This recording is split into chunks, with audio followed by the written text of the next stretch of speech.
নমস্কার, আমি উচিত মাহাতো। আজকে আমরা দুটো বিষয় নিয়ে আলোচনা করব। এক নম্বর বিষয় হলো যে ভয়েস চেঞ্জ জানতে গেলে তোমাকে কি কি জানতে হবে।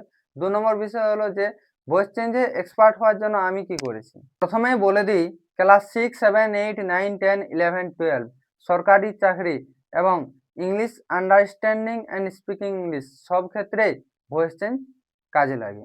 তাই ভয়েস চেঞ্জ জানাটা খুবই জরুরি। ভয়েস চেঞ্জ করার ক্ষেত্রে সেন্টেন্স, সাবজেক্ট, ভার্ব এবং অবজেক্ট, টাইম অ্যান্ড টেন্স সম্বন্ধে তোমার নলেজ থাকা দরকার। আর ভার্বের ফর্মগুলো তোমাকে জানা দরকার। ভার্বের ফর্ম মানে ভার্বের কোনটা পাস্ট ফর্ম, কোনটা পাস্ট পার্টিসিপাল ফর্ম, কোনটা প্রেজেন্ট ফর্ম, এগুলো তোমাকে জানা দরকার। ভয়েস চেঞ্জ করার ক্ষেত্রে সাবজেক্ট, ভার্ব, অবজেক্টের পাশাপাশি ভার্বের ফর্মগুলো জানা দরকার। মানে ভার্বটা কোন ফর্মে আছে, প্রেজেন্ট ফর্ম না পাস্ট ফর্ম না পাস্ট পার্টিসিপাল ফর্ম। যেমন ডু, ডিড, ডান, ডানটা পাস্ট পার্টিসিপাল ফর্ম, এগুলো জানা দরকার। তার আগে জেনে নিই যে সাবজেক্ট বা কর্তা কি।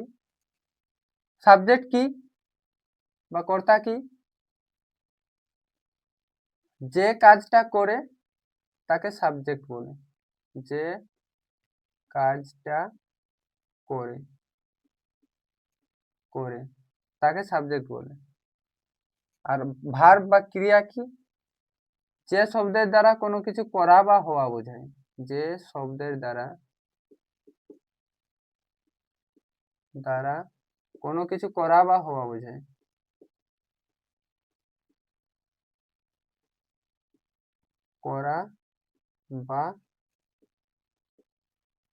করা বা হওয়া বোঝায়।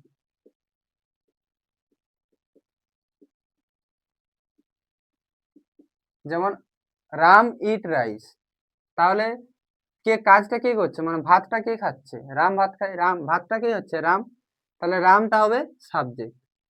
আর ক্রিয়া মানে যে শব্দের দ্বারা কোনো কিছু করা বা হওয়া বোঝায়। যেমন খাওয়া, eat, Ram eat rice, Ram eats rice. তাহলে ইটসটা কি? এটা হচ্ছে ভার্ব, কারণ ইট মানে খাওয়া, খাওয়াটা কোনো কিছু করা বোঝাচ্ছে। অবজেক্ট বা কর্ম কি? যার দ্বারা কাজটা করা হয় তাকে অবজেক্ট বলে। যার দ্বারা কাজটা করা হয়,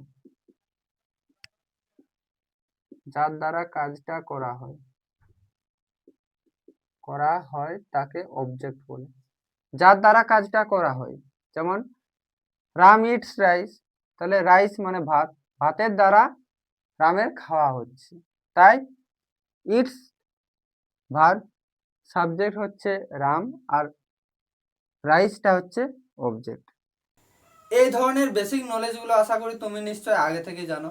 2 নম্বর যেটা, ভয়েস চেঞ্জতে এক্সপার্ট হওয়ার জন্য আমি যা করি, ভয়েস চেঞ্জতে এক্সপার্ট হওয়ার জন্য আমি প্র্যাকটিস করি।